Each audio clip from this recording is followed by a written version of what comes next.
My wife says I need to be more charismatic, or I want to feel more in control, more powerful, more charming. So, how do I do that? And I'm hoping that that's going to make me less needy, trying to get what I want, right? More affection, more connection, more love and relationship with my wife. But it feels like I'm behind on charisma. So we're going to talk about that today. Cynthia and I have hosted the C Note show, and we have for over 3 years. We teach how to love and lead with mojo like a king as a man. Because in modern relationship, you want to have deep connection. You want to have a divine depth and connection together in relationships. What Cynthia and I teach. She also, of course, wants to feel safety and inspired and your sexual leadership, and you want to avoid big mistakes. So those are the things we talk about here on the C Note show. How to be more charismatic and less needy. Well, what does charismatic mean? Maybe charismatic is just, okay, I'm physically attractive and that's really all that I need. Is that charismatic? Does that mean charismatic to you? Maybe I know who I am. And so this man with the white t-shirt on the left seems as though he's pretty comfortable in himself. It doesn't look like he's pandering to societal norms, let's say, or anything like that, right? He's not there trying to placate, it seems. He's showing up as he is. How about the man on the bottom with the guitar? And he has a cross around his neck as well. Maybe he's driven by, and he's looking up in this picture. Maybe he's driven by something more spiritual or musical. Or the man on the top right, a little bit more, let's say, modern downtown. He's got sunglasses on, a smile on his face. So what does charismatic mean to you in the context of your life? To me, it would be confidence in myself. I've had dates like every weekend now for the past 2 months, and just walking in there with confidence instead of, boy, I wonder if she'll like me, or I hope I don't say the wrong thing. I just kind of let it all hang out.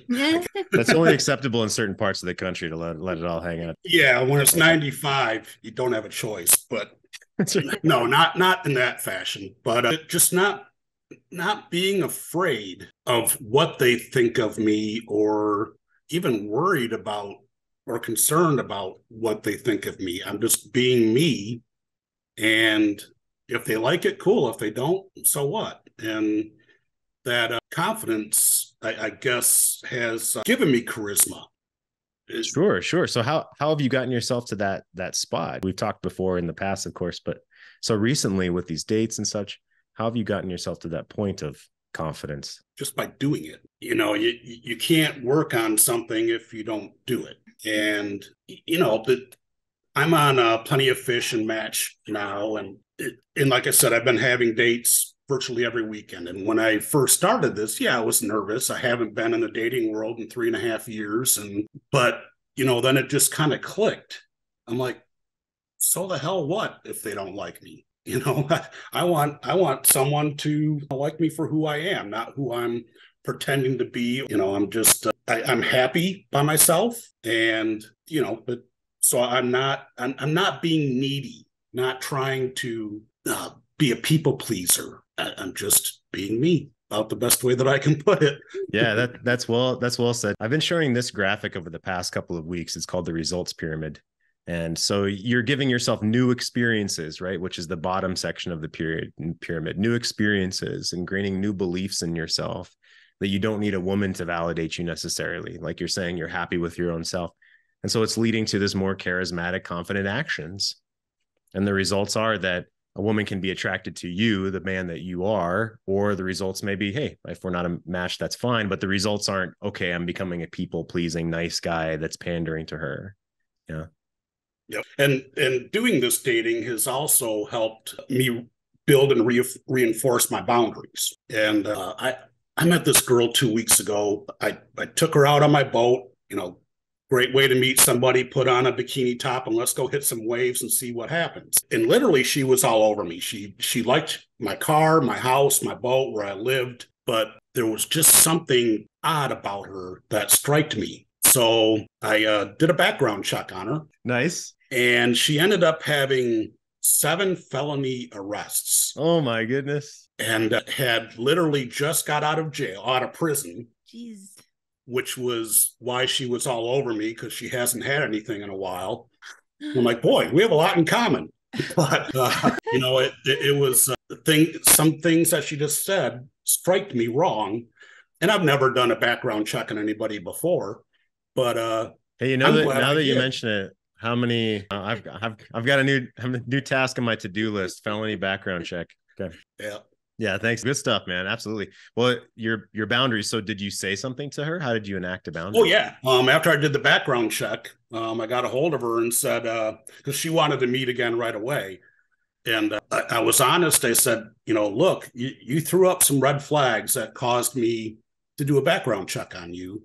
And I found out that you have 7 felony arrests. You spent time in prison. Some of these arrests were for violence. And I said, I have no place in that for my life, even though I'm sure you're trying to rehabilitate yourself, which is great, but it won't be with me. Good for you, man. Good for you. Yeah, Yep. we have to have boundaries, hills that we're willing to die on. Absolutely. What does charisma or charismatic mean to you? As I showed these pictures here, is it knowing yourself? Is it physical? Is it something spiritual? What does it mean to you, charisma? Trying to be or being a compelling person. Of the billions of people that are walking around on this planet every day, what is it that makes it so that certain people gravitate towards you? And I think it's, being a compelling person. That's kind of what it means to me. I think kind of a big part of that is, people want to be seen and heard.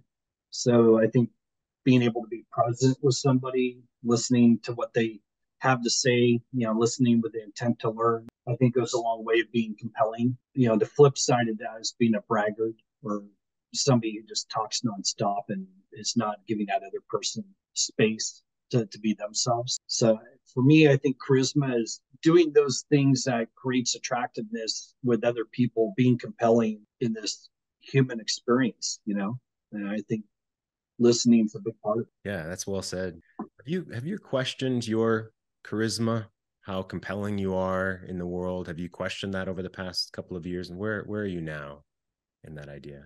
Maybe when I was younger, I've naturally been in a business where it requires a lot of social interaction with other people. So I'd say in some respects, I am a bit introverted. I can be happy being alone. In fact, I've gone up to my cabin, I think it's the last 4 weekends in a row to just get away for time with me and the dog. And yeah, my brother's been up there a bit too. But yeah, I enjoy some alone time. But I'm also comfortable being in a group of people in a social setting and engaging with them, having conversation.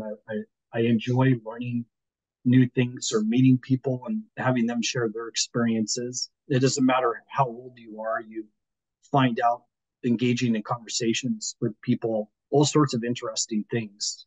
I also had an interesting conversation the other day. My youngest daughter had recently started dating, and I got to know the father. And he started opening up to me and to find out that he's a former rock musician. Yeah. And found some of his YouTube videos and stuff. It was just kind of interesting. You talk to the guy, you look at the guy, you see a man who goes to work every day and is providing for his family of 4 kids and trying to make it through life. But it wasn't that long ago the guy was on the stage performing in front of thousands of people and having rock videos done for him. I think that's part of the fun of the human experience is going out and meeting people and learning different things and being open for yourself to be able to experience that. Yeah, very cool. This value of curiosity, the value of adventure Right. that you put out there and you move toward. Yeah. Yeah. Yeah. Good stuff. Thanks. Appreciate it. Yep. You able to Yeah, come in? I'm here. Yeah, fantastic. Have you been on one of our calls before? I'm not sure. I've been on about 3 weeks ago. I came on and listened in. I'm driving right now, so that's why the camera's off. That's okay. And if you're able to be safe driving, what brings you here? What interested you about this topic today, or where are you within your challenges here? My challenges are the in-house separation for about 3 months, and about 3 weeks ago, she admitted to infidelity, and I'm processing that.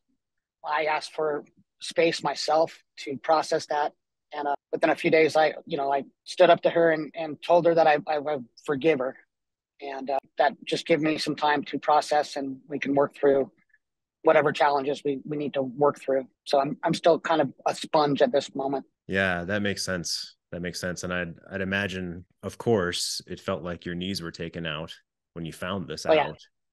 Yeah. So separation 3 months ago, and then found this out only a few weeks ago. Do you guys have kids? they're all older. They're out of the house. 20 years married. Gotcha. So is there a question on the top of your mind? You said you're a sponge, and I can honor that, of course. But do you have a question, if you had one, to field that you wanted Cynthia and I to field today? I guess my one reserve right now is trying to get over I want to just walk away, the flight or fight. And I want to challenge through that just to ensure myself that I'm doing the right thing. And I feel confident. As of late, last probably 4 or 5 days, she's gone into the ice mode, very short, not very communicative. And I'm just holding my frame and being positive, still taking my space, and we're in separate parts of the house, but trying to engage, in the normal chores around that. We have some animals. So I'm sticking to my guns as far as just doing the normal thing around the house. And our roles flipped. We moved down here just about a year and a half ago, and I'm now stay-at-home work, and she went and got a job, and that's kind of where we've been encouraging her to get a job for years, as far as the kids and I. And so for the last 10 months, she's finally been able to be social and get out there and meet people. And I think that was a new adventure for her. And it's opposite for me. I feel stuck at home, and kind of that charisma that you're just talking about, the variety kind of got flat while we've been down here just trying to get our feet nestled in the ground. Yeah, of course. That makes absolute sense. So many of us through COVID and things, right? We're coming on the other side of that. And maybe we haven't practiced living our life again, having hobbies, friends, even honoring those things that are really important to us. Often we put those on the back burner. We shove them down on the to-do list. We almost never get to taking care of ourselves, it seems. Yeah, Dave. So true. So what are you asking yourself? Am I doing the right thing? What's the edge for you right now? Is it, okay, can we just not fight with one another on a daily basis? Or what are you wanting now with her? More of just, I want her to be able to heal herself, because I feel her pain. I feel that when she told me about the affair, she obviously broke down, and she knows she made a terrible mistake. And I can feel her pain. I can feel her. So I'm trying to empathize with her and comfort her without trying to smother her, if that makes sense. So that's why I want to, I say I want my own space so I can heal myself. And I want to kind of encourage her to do the same, but I'm not seeing that. And I don't think I want to see it. I want her to do it on her own and feel comfortable that she's doing that on her own. That she's working on herself, that she's healing herself. And so this is a really great point, and brought up boundaries. We'll certainly get into more charisma, and I have a lot more to show today, but since you're here with boundaries, that's a hill you're willing to die on. And so she's crossed a boundary within the relationship, a hill that you would have previously said. I think every man, if I've ever asked him, hey, on your wedding day, if I would to say, hey, she would cheat on you, would you stay or would you leave? I think every man would say, well, they would leave. And down the road, when we're in a relationship for decades and have children together, it's more complicated than just stay or leave necessarily. Where you are now, though, I'm going to cross my fingers and hope she does what I am doing for myself, or I'm going to cross my fingers and hope she does X, Y, Z, fill in the blank, to fix herself. That's not very proactive for the relationship. There's you, there's her, and there's the relationship. So you're not going to ask another person to fix themselves just for themselves. They have to have agency over their own desire. They have to want that, right? But you're talking about a shared space. You're talking about the relationship between the two of you. And I'm going to talk more about this today, actually.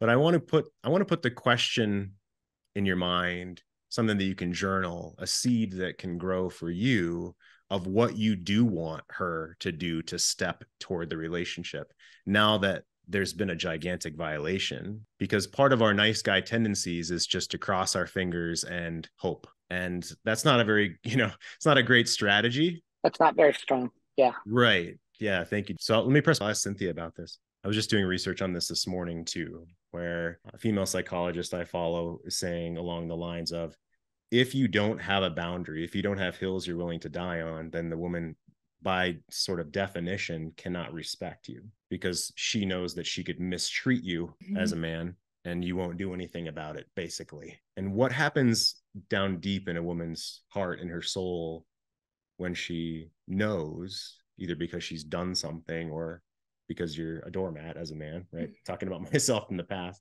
So if she knows that she can mistreat you, what does that do for a woman's heart and her soul? Yeah.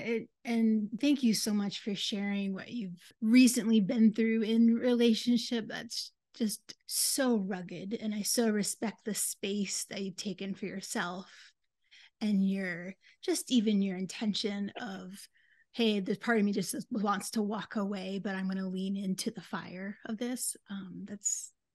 I'm deeply compelled by that. So women have, it's a really interesting way they react to your boundaries, because you might set out a really firm boundary, a solid boundary as a man from a really grounded place, and you might get the reaction on the other side of her angry by it, or you're trying to control me, or you're judging me. And so it looks like I'm not giving her enough space or room to grow. But the other side of that is, if she feels that she can wiggle the riverbanks that you've set, even though it looks like freedom to part of her, it will feel kind of ucky inside, almost like if she's the river in your riverbanks, it'll feel like the river of the relationship has got kind of caught up in sludge and mud because she can't feel you and all that. And women have this way of turning not being able to feel you as a man into disgust, and even her like freezing you out a little bit. The past, I can't remember if you said the past week or a few weeks, reminds me of a woman who's, it's so weird, right? Because there's so many different layers, but I would say like layer 5 beneath what she's experiencing, she might be a little bit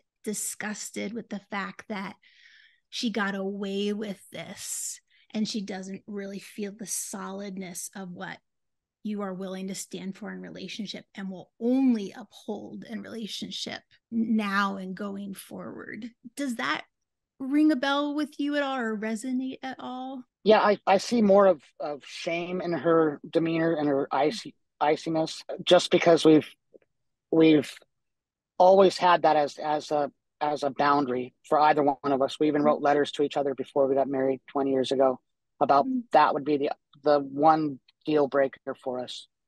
And just the surprise, obviously that I had some assumptions from the 3 months prior that there was an emotional affair, and I was working on that. And then I could tell that she would just blurt out crying for a couple of weeks, and then she finally just she told me, and I can just feel the shame and the embarrassment that she has, only because we have boys and girls are older, and they look up to us. We're role models for them, and that's kind of where I guess I caved and want her to identify the wrong, and then obviously I need to reestablish that boundary. But if it's something that I'm fighting against, then that's something I need to look at too. Like, as far as if it's defeating the purpose of me forgiving her and then trying to work on it. That's why I'm kind of a sponge. I'm all over the place, to be honest. Yeah, no, that's great. You're in the right place, and I honor where you are. I want to add to what Cynthia said there. So you had said, if she can't feel you and she's sort of flooding, it's muddy, she can't feel you. I think what you're saying is, if the man backs away, she can't feel his intention. If he doesn't stand up for a boundary, it doesn't feel like anything. It feels like he's avoiding or backing away from it. So she can't feel him if he's not standing up for what he believes. Yeah. And so I'll say, we can forgive someone, let's say spiritually, we can forgive them as a person, that we want to forgive our own heart. We don't want to keep that anger or resentment within our own self. That's one level of forgiveness. But the old relationship took a bullet to the head. And right. And so to say, well, I forgive you for putting a bullet in my brain, the other person wonders, how could you possibly forgive that? Now, I'm not saying that you should divorce her or run away, but I think, and this is from years of experience and speaking with hundreds of men and my own experience, I think what you want is a new version of relationship. You would want something that would be renewed, something from the ground up, because from the ground up is where you have to build trust and connection and boundaries.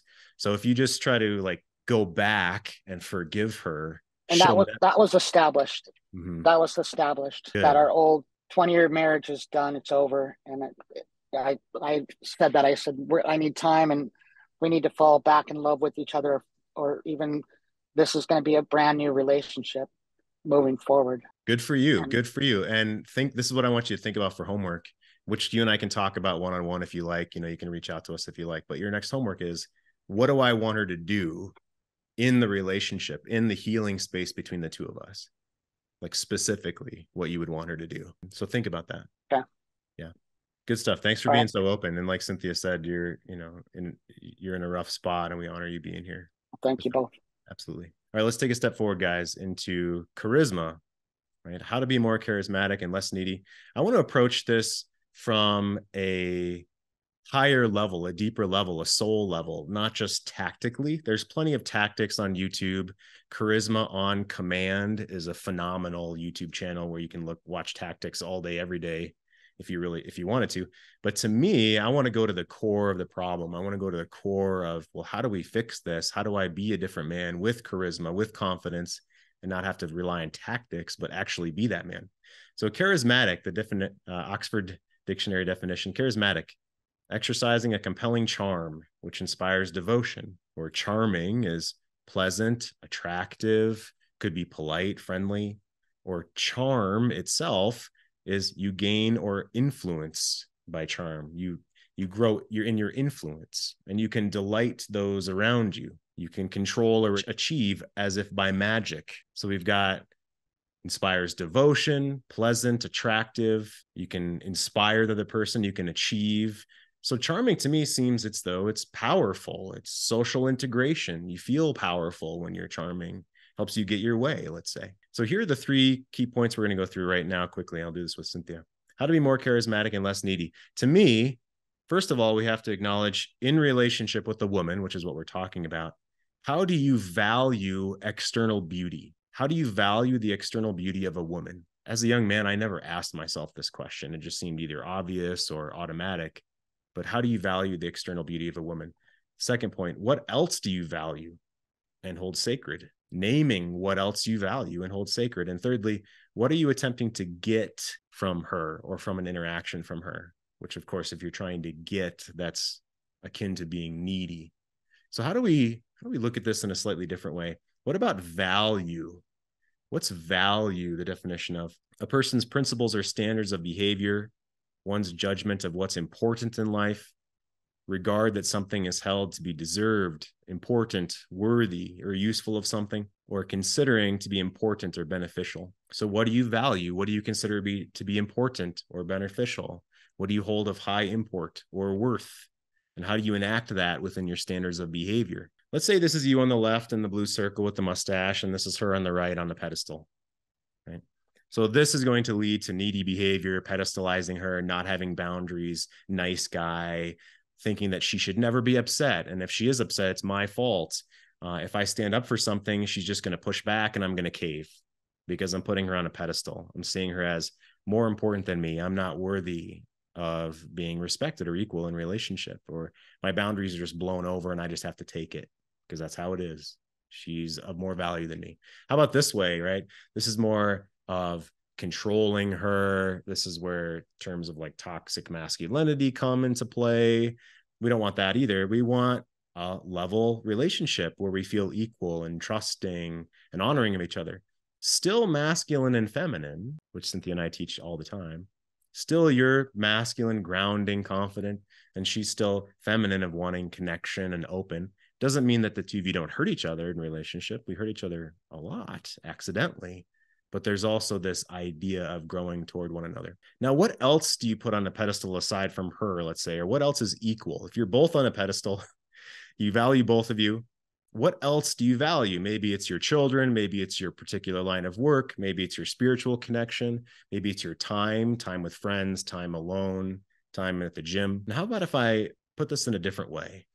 If the two of you over here are on equal planes, you're in your masculine and you're learning how to do that. You've learned how to do that and why that's important.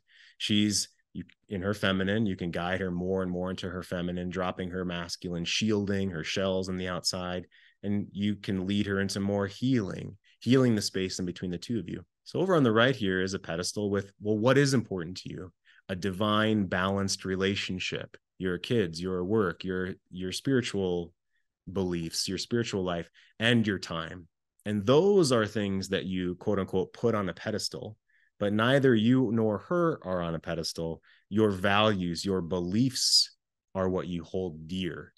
So in this picture here, of course you would stand up for what's best for the relationship, this scale icon for a healthy, divine, connected, healing relationship. Of course you would stand up for that more than her feelings or your feelings, let's say. Of course you would stand up for your children. Of course you would stand up for the work that you love and that you believe in and your purpose. Of course you would stand up for your spiritual beliefs.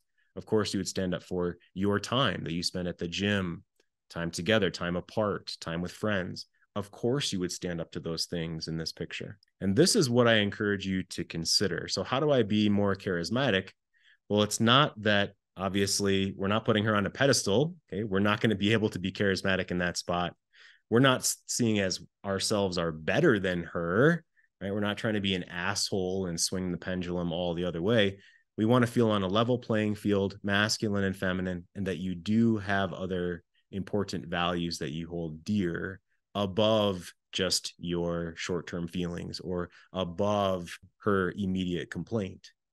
You see beyond the complaint, you see the need underneath, or you stand up for what you believe in, even if she doesn't like it. So Cynthia, looking at this graphic here, how is this different than what you see in billboard relationships in, hey, 50-50, and we don't really talk about hurtful things. We try to just cross our fingers and hope everything's going to work out, and I'll get promoted next year and everything will be fine.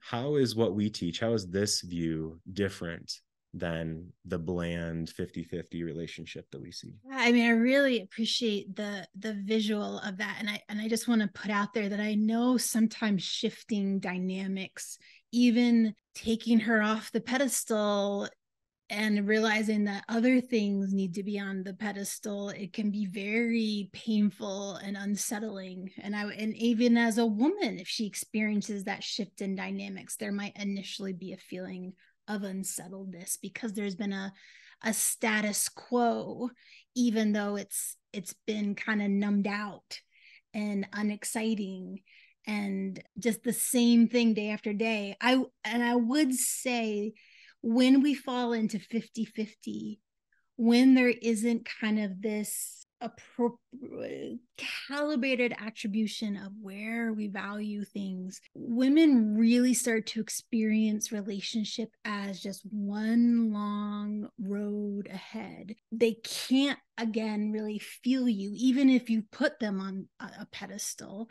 and they can't feel what you value and hold as sacred and important.